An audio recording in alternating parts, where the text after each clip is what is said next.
You? Yeah, hi, how are you? Good, thank you. And we have Justin also, who's our MD in the startup. I invited him. I hope that's okay. He can, Sure. can decide. I mean, he can decide whether he should talk or not. Yeah, Okay. but, So yeah, but give me a little background about Justin, or Justin, you could do it yourself since you're here. Sure. So I graduated from medical school in 2019. Instead of going into residency, I decided to shift my into research. So I started at CHLA with one of my mentors here, Dr. Wong. And ever since then, I've been researching at CHLA. Right now, my current project is with the NIH, where we're trying to discern secondary malignancy probabilities based on the type of radiation given, either through photons, which are just electrons, or proton therapies. So that's the major one working right now. Sounds interesting and exciting. Yeah, it is. A lot of data. Yeah, I'm sure. Oh, wait, let me turn off the. So Natasha and Justin, and for everybody else out there, it's Natasha Leporé and Justin Lowe, and I hope I did justice to both of your names. And the reason I wanted you guys to come and talk to us, because it's a little bit of a different framing here. So for people out there, Natasha is the founder, co-founder, and Justin is a researcher for a really interesting new and it sounds like fast advancing startup in the biotech space. And that's what we're going to talk about today.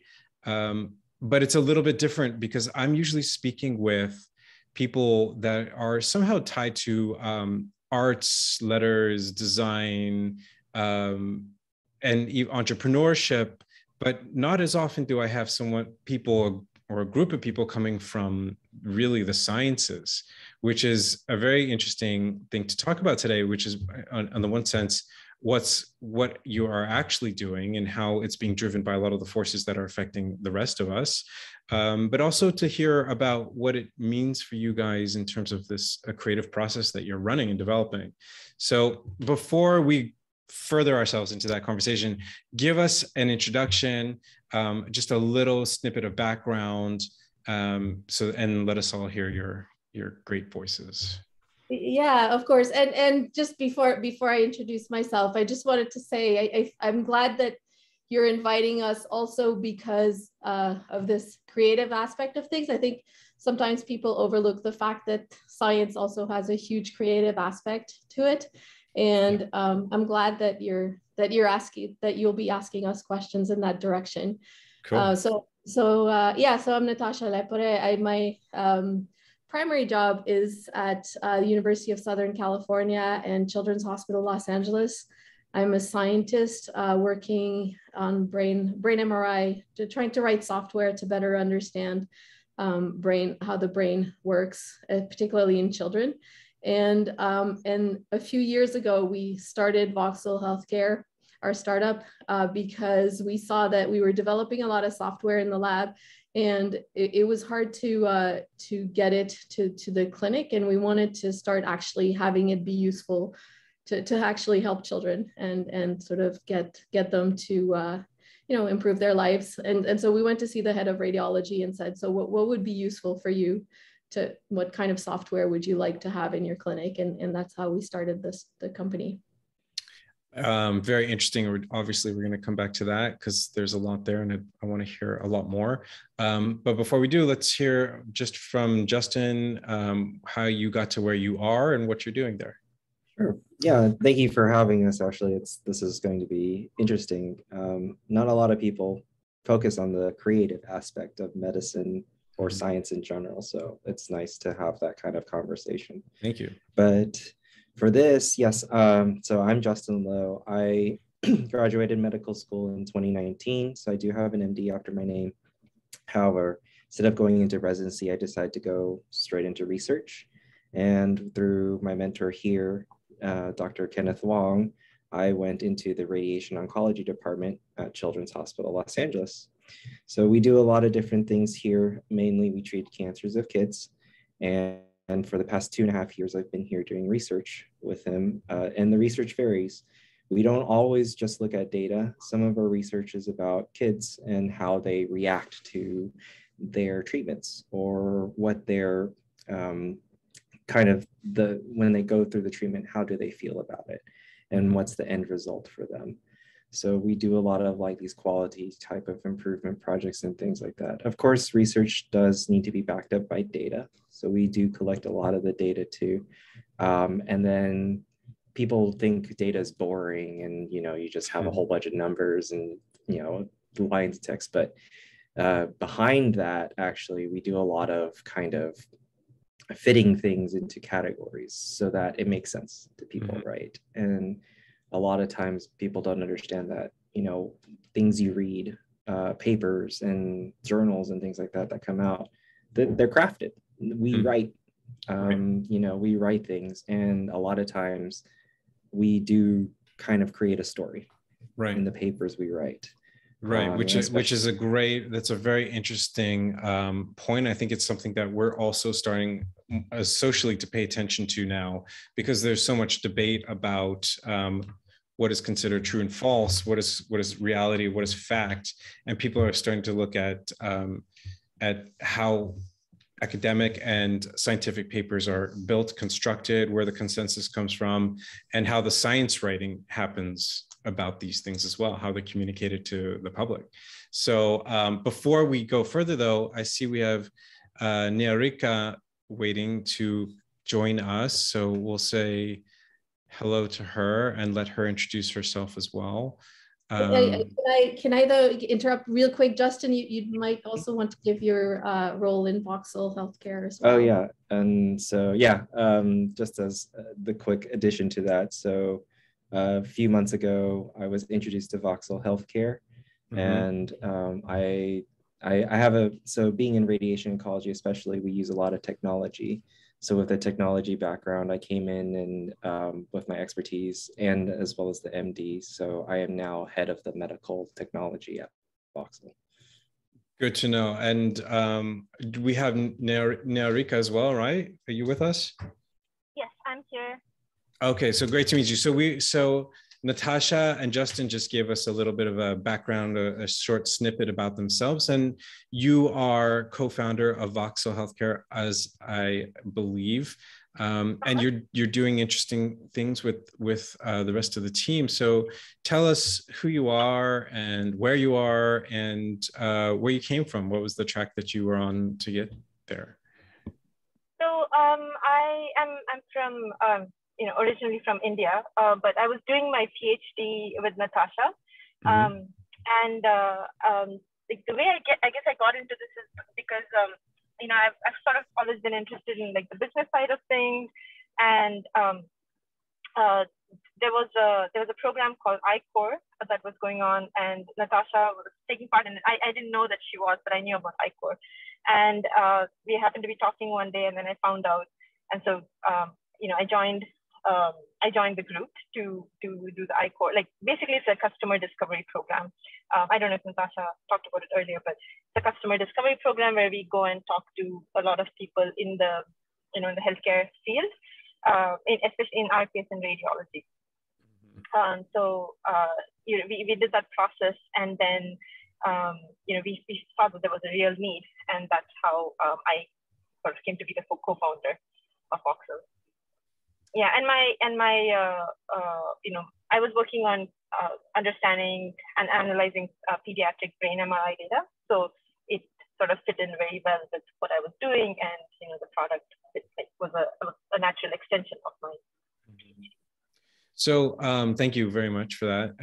I want to kind of come back to the beginning, or to before the beginning, which is for us to understand what you guys are creating and why it's so important.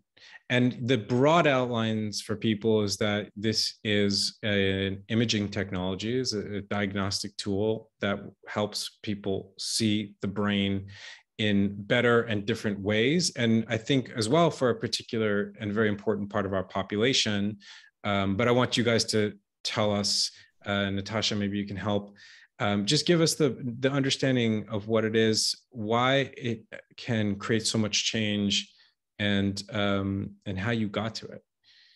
Yeah. So when we started this, in the landscape is a little bit different right now, but when we started this, radiologists really didn't have very many software tools at all to look at images. So what a radiologist does all day, someone comes in and needs an MRI, they come in, then the image is sent to a radiologist for them to look at the image.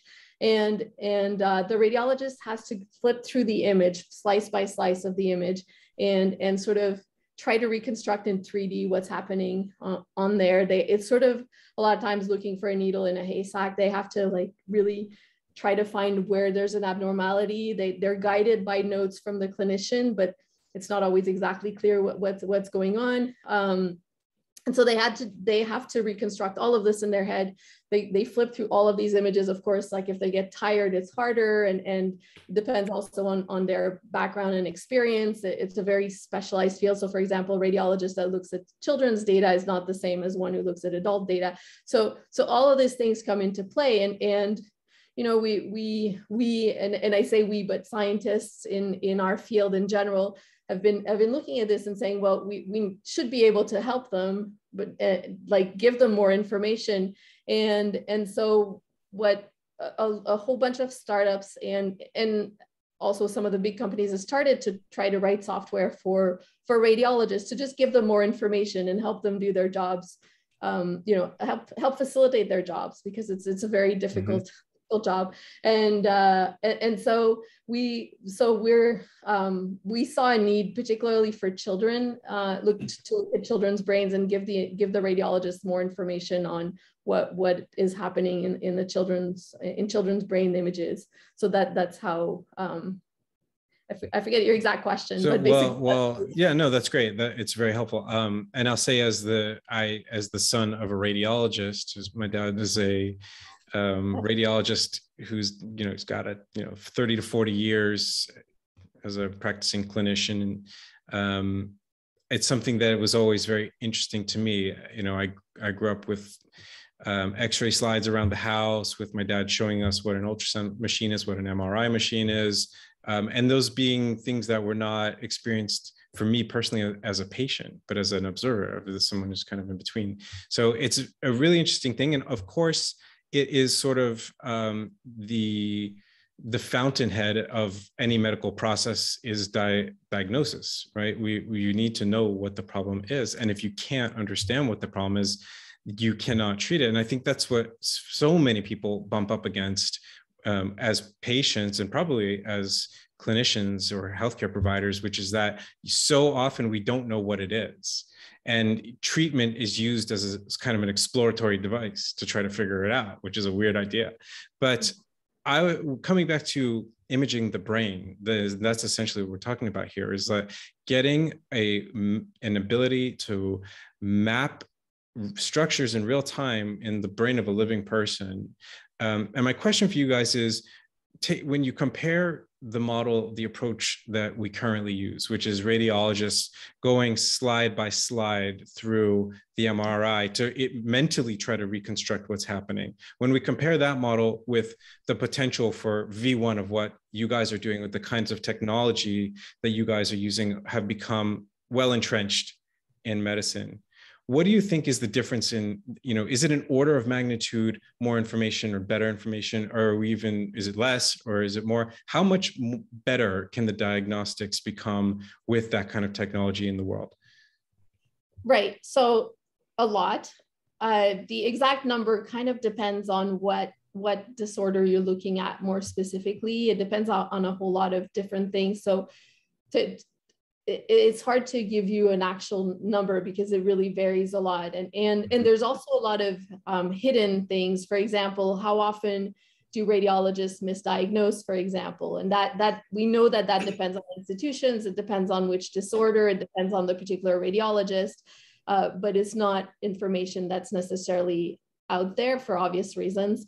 And then the other thing is, a lot of times it's not misdiagnosis, it's just that the information is very, very hard to get, and it might not be possible to get just by looking at an image. And so there's those two things. So in terms of the exact how much does it help, an actual number is very difficult, but we know it helps. We know we have seen that you know, there's a whole bunch of people in our field who have been working with radiologists and testing to see whether they see things better with software, whether, you know, how much it improves, which software improve what they do. And so it's very clear that it's information that they need, and they have been telling us also which pieces of information they need. And that again depends on the disease, it depends on the specialty, it depends on all sorts of different things. But they've also told us that they would love to have that extra information. That makes sense. And I think it's, you know, again, that diagnostic layer of the process, because it everything else depends on that. And also in terms of not just misdiagnosis, but mistreatment. So if people are treating things that are not actually what's going on. You know, what I think the question that I want to hear more about is how you guys got to this. You know, you're coming from your bio, I read, a background in theoretical physics, which seems like a fairly big jump from theoretical physics. And I kind of actually want to read aloud some of the stuff that you were working on dealing with, because it sounds so cool, and I have no idea what it means whatsoever. So you have a bio here saying you have a PhD in theoretical physics, Natasha, from Harvard, and you deal with quantum chaos and quantum billiards living on the plane and the pseudosphere. So, so whatever that means, I don't think we need to get into that in particular, but I wanted to show people is that that's a hardcore theoretical physics sounding idea. I mean, I can say that I studied the history of philosophy and sociology of science in college. It was one of my two majors, and all this stuff is interesting to me. And also how, you know, this jump between theoretical physics and innovation that has been so important to the history of science and the history of technology as well. So how did you make that leap personally? Oh God, that's a very long story. So when I finished my PhD, I took about a year to try to figure out what exactly I wanted to do. I knew I didn't want to stay in physics. I felt like I wanted to do something, like you said, that was more on the innovation side. So physics is very innovative, of course, but you always feel like things are going to actually trickle into the real world in maybe 20 years, 30 years.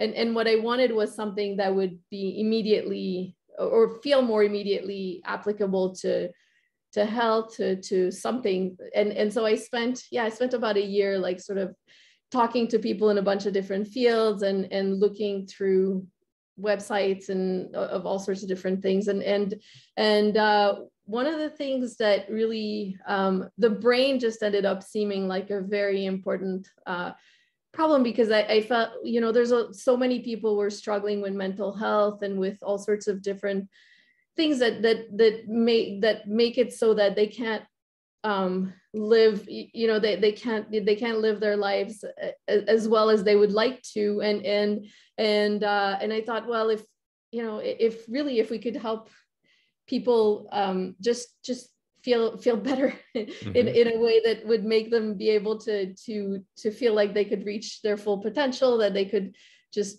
you know, lead lives that they were happier with. I guess that just seemed like such an important problem to solve. And that's how, I mean, it's the very, very short version of a much longer story, but yeah.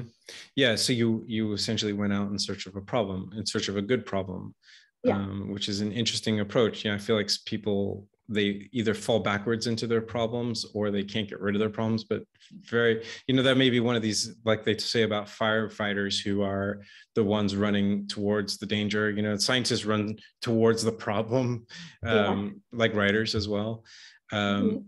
So, you know, from the point of view of Justin and Niharika, you know, you guys are both respectively coming from medical and I think in Niharika's case, an engineering background, which kind of presents that full complement here of, you know, there's the theoretical, the engineering, and the medical each from your perspective, how and why did you get to this particular problem? Did you seek out the problem? And if not, what was your way? And what does it mean for you creatively? I think we'll start with Niharika. Yeah, that's a really interesting question. I've never thought about it that way. But I think for me, like what led me to this problem was really doing the whole customer discovery process. Like that I think that was where we identified the need is, like that this was something that was going to be useful. Yeah, and what it means creatively for me, I think, is that in research, when you're doing your PhD, you're doing research, you sort of are doing everything in a lab alone, and a lot of times, like whatever you do, software, anything that you develop doesn't see the light of day. I mean, it's used in research a little bit, and then that's it. So to be able to productize this and hope to see that it actually is being used is pretty powerful for me. Yeah, I previously worked in a consumer electronics company for a little while, and I think that was one of the very satisfying things, that you were working on something that is actually being used. And for me, I think that fulfills, I don't know if it's the creative side of me, but like that fulfills my, I don't know, want to contribute. Sure. Yeah. Well, definitely, it's creating a connection with a user, with an audience, with a human.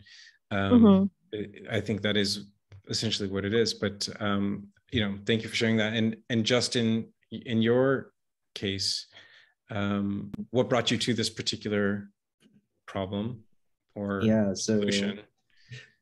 I was introduced to Voxel because they were developing software, basically AI for imaging. And what we do in radiation oncology is we actually, to put it very simply, we basically paint structures with these images as we go through for our treatments, because there are structures. Well, the main one is we want to treat the tumor with radiation, and we need to know where the tumor is.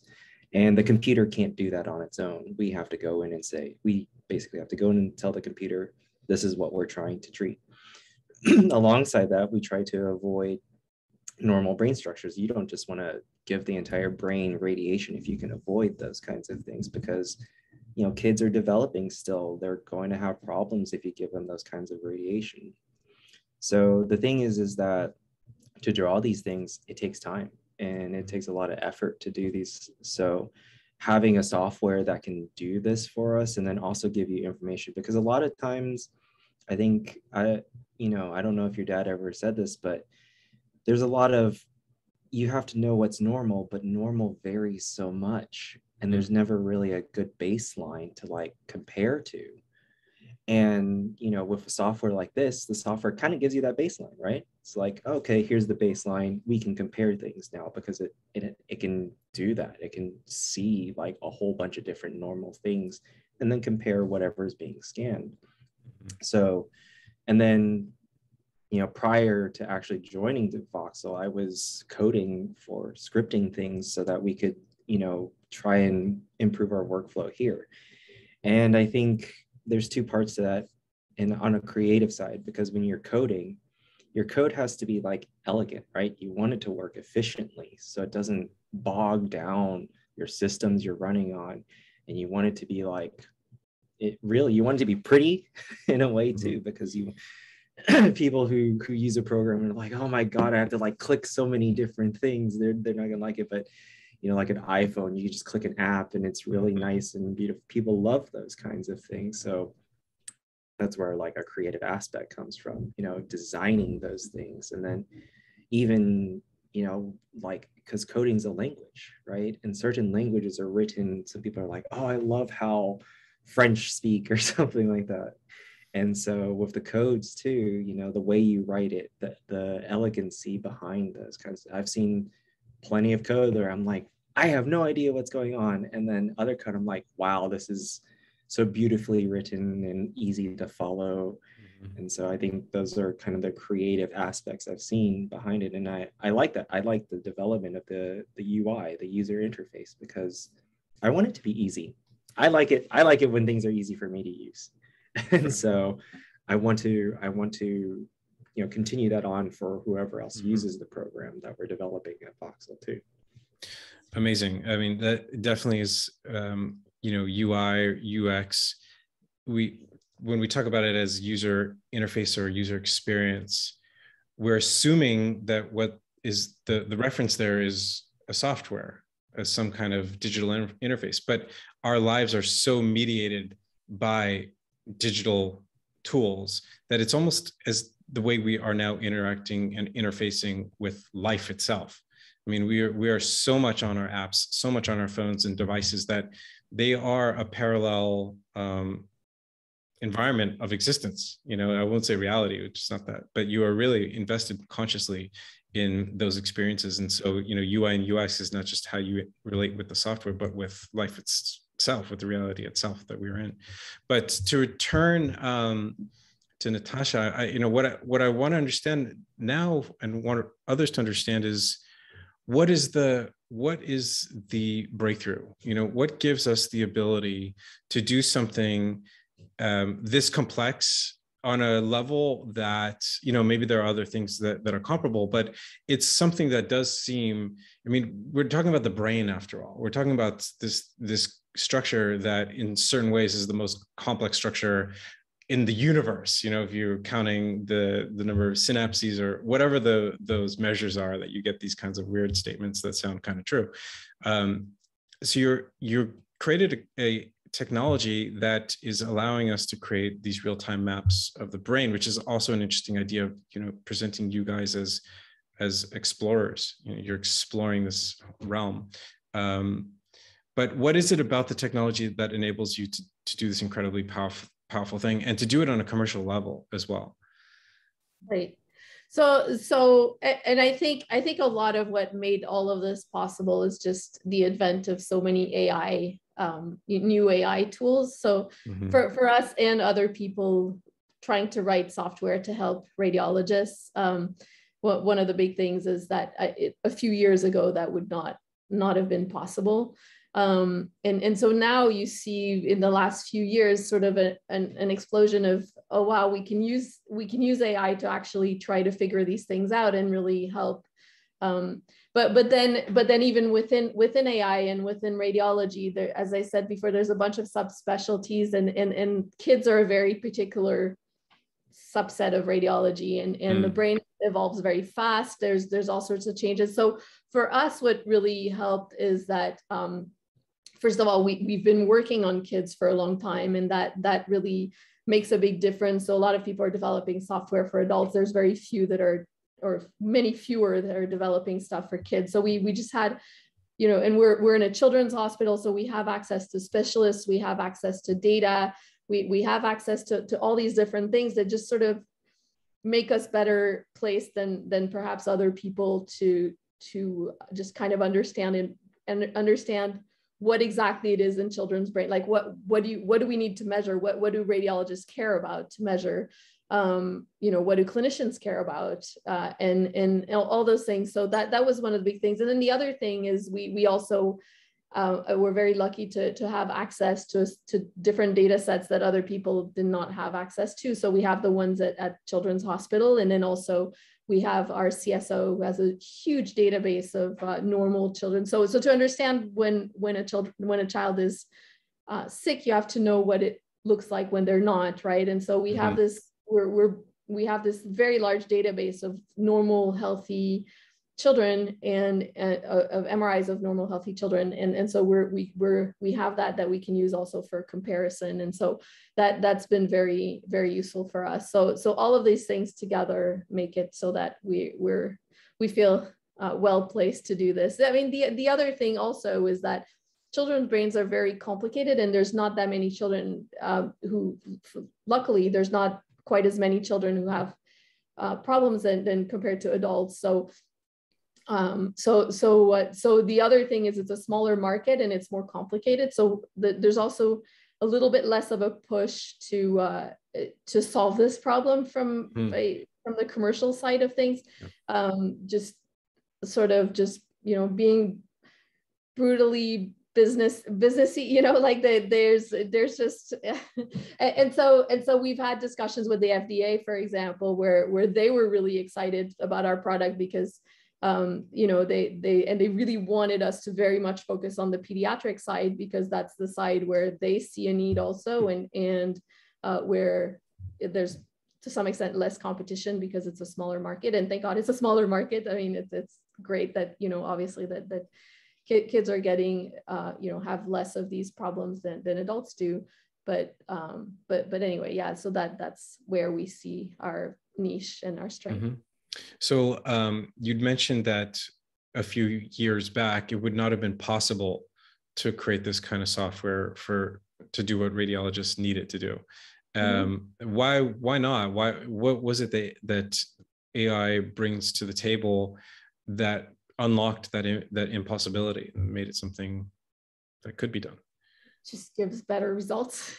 it you know, we've tried doing these things with more traditional methods, and they're fine until you know, if you have everything perfect, like if you have a brain that's exactly what your code is built for, exactly with everything, with you know, with everything the same as what you've tested it on and all this stuff. With AI, you have a lot more flexibility. One, it works better, and secondly, you know, when you see that you have a new case, you can just train your AI to work on these different types of brain disorders or brain problem, and you just retrain it basically. And I mean, I'm making it sound like a lot easier than it actually is, but the point is that it's a lot more flexible in a lot of ways to sort of get sort of have your code evolve, I guess, and less static, because you can train it more. And I don't know if Niharika wants to add to what I just said. Niharika? Well, maybe Justin, what's your take on that? What role? I mean, you are someone who actually writes code. Perhaps in addition to the rest of you, I'm not sure. It's a good question we should go into. But as someone who does write code, what role have you seen AI play in the evolution of these kinds of technologies in the space that you're in? Yeah, sure. I mean, like Natasha was saying, so some of the tools we have, we can do what we would call auto contouring. So it would, you know, recognize certain structures like bones based upon like how bright it is on an image, like a CT scan or something like that. But these are imperfect, right? Because all it is just looking at a single pixel and how bright or dark it is, and then determining if it should draw a line there or not. But with, like she's saying, with AI, becomes so much more flexible. It's no longer just a pixel. It's what exactly is the dimensions or the shape of the thing I'm drawing, and the flexibility of, like, you know, even if it's a little bit off, a little bit here, the AI can adapt to those kinds of things. You know, like we as a human minds, we can see things, we adapt to how our environment changes, and we alter our, you know, our habits and things like that based on the environment we're in. And so with AI, it does kind of the same thing. Even though something's a little bit off in an image or something, the AI knows, be like, okay, it's similar enough that I can go ahead and do what I need to do to draw the imaging in. And that's powerful because, you know, AI was in its infancy like 10 years ago. And now we're seeing these advents of algorithms and things that are coming in, and it's like they're morphing, they're evolving. And, you know, AI, I think the definition of AI has definitely changed. We're no longer talking about like a human consciousness kind of thing, but we are talking about code that adapts to what is given to it. Right. You know, even though it may be a specific use case or things like that, it at least can adapt to the purpose we've put it to, and that's powerful. Even if it is just for one thing, even if it's just for brains, like this is very powerful to us. And in the clinical world, it helps because, you know, taking some of that thought process out of the equation when it comes to a clinical decision can sometimes reduce the emotional responses and the biases that could be in there. And then it makes for a better clinical decision in the end. And that's what we want. We really want just what's best for our patients, right? And I think the AI is a very powerful tool to help us do those kinds of things. I think IBM had something a long time ago about, taking into account an entire patient's profile and then saying, this is what you should do, or these are the diagnoses that it would come up with, kind of thing. But I don't think it was as advanced or could morph into what it needed to be. So I'm liking this kind of, it is segmented in a way because we're just focusing on the brain, but I think it's better that way, because then we have one thing, we make it really good, and then everything kind of modularizes together. So how do you guys, I mean, given that you're essentially painting the picture of what's happening in that brain that's being scanned, and like you're just saying, Justin, the AI is able to essentially lend a hand and to complete structures based, I mean, it sounds like this would be a gross simplification, but almost like a process of inference where the AI is able to draw certain conclusions that are reliable. So my question in that sense is, how does it manage error? If this is what's being created as the reality of this brain, how do we know that what's being shown is really reflecting that physical reality? Because the doctor's role and the radiologist's role in that case would just be to sort of act on the information or almost translate it into, whatever he might be translating, to pass it along down the line of the healthcare chain. So I think, I mean, there's a lot of different points in what you're saying right now. But one of the things that I think, and you mentioned before, diagnosis, we're an aid to diagnosis and not a diagnosis tool. That's a very important distinction. I mean, maybe a bit too technical but for FDA, that makes a huge difference for us. But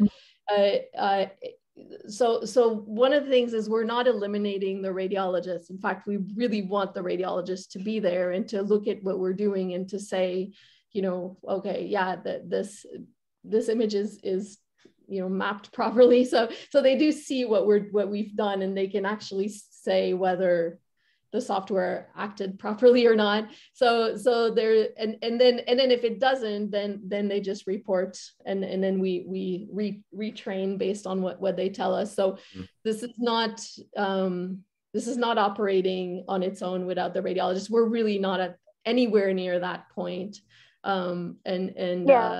Niharika, sorry. Sorry, I just wanted to add. I just wanted to emphasize that we're really trying to add an objective measure here. So so that regardless of who looks at it, they would have the same information and that can be incorporated into the decision making. Yeah, it makes sense. And also kind of illustrates an interesting model for the use of AI, which is a collaborative model where the AI is not replacing, because that's a lot of the discussion in the culture today about AI, which is that either it's going to replace us or it's going to annihilate us, or both. I think it's really hard. I mean, I think it's not, we are not anywhere close to being replaced by AI, because at the end of the day, we are the ones who are training the AI, and in terms of at the end of the day, we do trust the physicians and the doctors today to make that final decision. So our goal is to just help them make the best decision that they can. I guess to put it in I would say, I want to say like this in kind of a creative fictional aspect. How we talk about the future in cyborgs, how we have implants and things like that. I would say this is something like an external implant, right? It tells you, it monitors a lot of the things for you, but ultimately it's still you who makes the ultimate decision of what happens in the end, right? You're still responsible for the conclusion. So it's I guess like Natasha and Niharika said, this is an enhancement to the process or to whatever clinical decision is being made versus a replacement. Yeah, that I think that does, it presents that a very interesting model. And I think it's one we could think about, even in media, which is something that I focus on, which is thinking through how technology can really be integrated into news making and news gathering. And in a more, so that we would not replace journalists with sensors, and I mean sensors as in the kinds of things that detect things, not the government type, but not to replace journalists with sensors, but to give them the aid of tools like that, so that it's no longer relying on, in the case of journalism, relying on a witness or two witnesses out of, let's say, 100 possible witnesses, and the two of them that you happen to grab are hopefully going to be reliable without you knowing anything about them.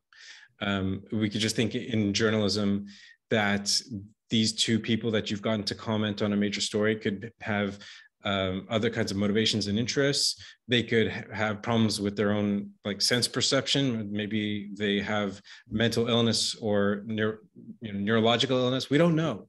We're just trusting those two people as being reliable because the fact that they are witnesses. Whereas you think if you are looking at what you guys are doing is giving people extremely advanced technological tools as aids to the rest of the process, that kind of I think helps people close the circle and to say, this is not mystical, it's not sci-fi, it's what we've always done, but it's kind of the next level up in terms of sophistication. Yeah. No, absolutely right. Yeah, exactly. It's not what we see in movies. It's not like a scary cyborg, like you said. It's really just helping everyone, helping radiologists, helping clinicians. So, if you're thinking about, let's say, in a specific level, a world in which what you're doing specifically is, you have fulfilled your vision for this business, or at least for this product, what does that world look like? And for the broader world of, let's say, taking the model of what you're doing, which is using AI and other advanced technologies to improve, in this case, imaging, or even in a bigger sense, the wider world of medicine and health, what does that world look like? But let's start with the specific. What does your world look like with a fulfilled vision?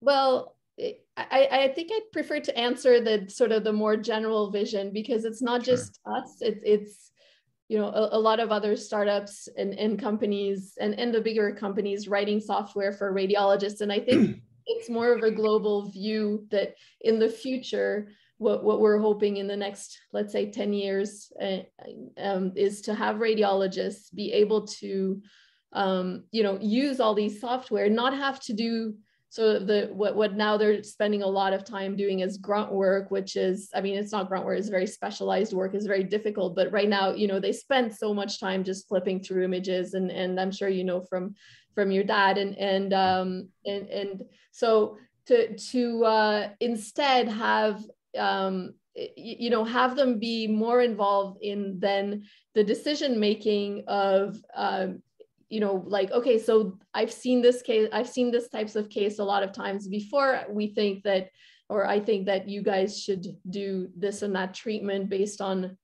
the many images I've seen and that look like so having the radiologist spend more time on the what to do side and having them not have to spend so much time trying to decode what's in the image. That makes sense. So that would be sort of the more long-term thing, just empowering the radiologist to do more of the more of that other stuff. To work smarter rather than harder, as they say. Yes. That makes sense. And what do you guys see, Justin and Niharika, from your perspective of this industry and the changes that you're seeing in the field? Well, I would say that the world I imagine, if this everything kind of goes to plan, is that the enhancement of the diagnostics and the way we can, do this and treat things is that we have kids who are treated with radiation who live longer, healthier, more fulfilling lives. And then with the actual diagnostics, we're no longer trying to guess what is happening with a patient. We actually can have an objective, like known finding, and that helps with treating a patient, because now we know what it is and we can actually give them a very good treatment for what is ailing them. So the world I see is not one where, again, we're not replacing anybody, but one where we've come so far that, you know, the questions, we're no longer trying to answer the questions we're trying to answer today of what is the outcome of this, what is the outcome of this kind of treatment and things like that. We now know all these outcomes, and we can concentrate on bigger questions like, how do we even stop cancer in the first place? You know, those kinds of things. And that's where I see the world moving forward, is that if we can get this problem solved, we can move on to bigger, better. Great, thank you. That's it's a vision I've heard expressed before, particularly in people who study and treat cancer, that there is now a horizon for thinking about cancer completely differently, rather than just triage, but to actually go at the root causes, which is incredible vision. And for you, Niharika, what do you see? How do you see the world with the vision of Voxel fulfilled, or your own personal take on it? Yeah, so I think, you know, I agree with Justin and Natasha a lot, but I feel like AI is going to keep playing a bigger role. And I'm particularly excited about, you know, the explainable AI part of things. So, you know, using AI, like we get our results, you know, using a lot of AI, but right now, a lot of it is a black box. We don't really know what's going on. But with you know, newer algorithms, we are also able to see like what is it that the AI is detecting, and I think knowing those, you know, like what patterns is it recognizing, right? Like, so by understanding what those patterns are, I think we can, you know, the world is going to move forward to more like targeted treatments and, you know, targeted diagnosis and things like that. I think for me, like, that's something that's so powerful and exciting, you know, moving forward. And I hope that, you know, we'd be able to utilize that as well in the future. Amazing. Well, thank you all for joining me, and we'll be looking forward to seeing how this progresses and what it does in the world. And in the meantime, you know, I would direct people to check out your website, where there's a good amount of information, which is voxelhealthcare.com, and that's VOXEL healthcare.com. And if there's anywhere else that people should go learn more about you, about your company, about more than you and your company, about the field that you're working in, please let us know. We'll be happy to. I'm sure people want to know more about this stuff. So if any recommended destinations, online or offline? Yeah, no, the website is definitely a good place to start. I'd also say if people want to contact us, we're fairly open to, you know, we'd love to talk to whoever is interested in learning more. So feel free to write to us. There's an address on the website, and you know, so I think that's a good starting point. So, and if you're interested on the research side, also feel free to write to us from the research point of view. We're all at Children's Hospital Los Angeles, so we're easy to find. Yeah. And then and another thing is CHLA has a good YouTube site. So if like you want to look at the YouTube stuff there, my department, radiation oncology, we've posted a few fun videos up there too, of like the actual radiation treatment machine. So if people are like interested in those kinds of things too, you know, check it out. We have a lot of fun, cool things for children there too. Great. And for people out there, that's chla.org. Well, excellent. Thank you all for joining me, and we will keep everyone updated as to your progress, and we'll be eager to hear more. So thank you, guys. Thank you so much. Thank you. Thank you. Thank you.